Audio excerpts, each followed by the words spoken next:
እዚህ ጋር እንደምታዩት መኪና ውስጥ ተቸግሮ ነው ለመውጣት። እንግዲህ ስኖ እንደምታዩት ስኖ ይዞት ነው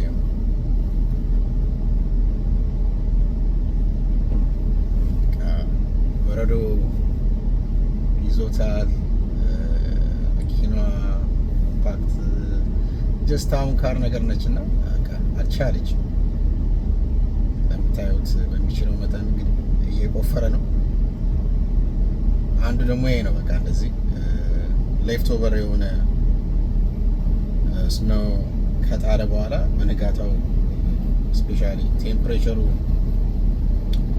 ወደታች ዝቅ ካለ በቃ ያ ብንብን የነበረው ወደ አይስነት ወይም ወደ በረዶነት ይቀየርና መኪኖች እንደፈለጉ መሄዳቸው። በቃ ጎማው እንዴት እንደሚሽከረከር